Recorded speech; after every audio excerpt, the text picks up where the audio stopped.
بڕیارەکەی تورکیا بۆ درێژکردنەوەی قەدەغی گەشت بۆ فڕۆکەخانەی سلێمانی بەرپرسانی فڕۆکەخانەکەی تووشی سەرسوڕمان کردووە لە کاتێکدا چاوەڕوانی هەڵگرتنی سزاکە بوون. بەهۆی بڕیارەکەەوە فڕۆکەخانەکانی هەولێر و کەرکووک بوونەتە دەروازێ و گەشتیارانەی دەیانەوێت سەردانی تورکیا بکەن. ڕێباز محەممەد بەڕێوەبەری فڕۆکەخانەی سلێمانی بە سبەی ڕاگەیان سەریان لەو بڕیارە سوورماوە لە کاتێکدا چاوەڕوانی لابردنی قەدەغی گەشتەکان بوون.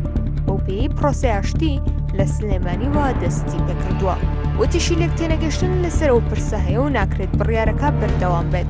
تورکیا لە نیسانی 2023ەوە گەشتەکانی بۆ فڕۆکەخانەی سلێمانی ڕاگرتووە بە تۆمەتی بوونی چالاکیەکانی پەکەکە لە سنووری پارێزگاکەدا.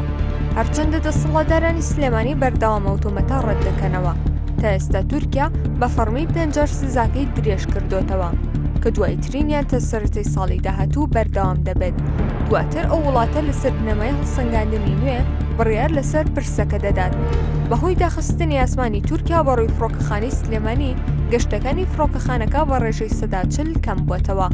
سبەی قسەی لەگەڵ ژمارەیە کۆمپانیای فڕۆکەوانی کرد کە گەشتیار بۆ تورکیا دەگوازنەوە و ئاماژەیان بەوە کرد بڕیارەکەی تورکیا گرفتی زۆری بۆ دروستکردوون. ناچار بوون گەشتیاران لە فڕۆکەخانەکانی هەولێر و کەرکووکەوە ڕەوانەی تورکیا بکەن. درێژکردنەوەی قەدەغی گەشتەکان لە کاتێکدایە ڕەجەب تاییب ئەردۆغان سەرۆکۆماری تورکیا چەند مانگێک لەمەوبەر وەزیرە پەیوەندیدارەکان و تیمەکەی ڕاستپەرد هەڵسەنگاندن بکەن بۆ هەڵگرتنی سزای سەر فڕۆکەخانەی سلێمانی و لە ئەنجامەکەی ئاگاداری بکەنەوە.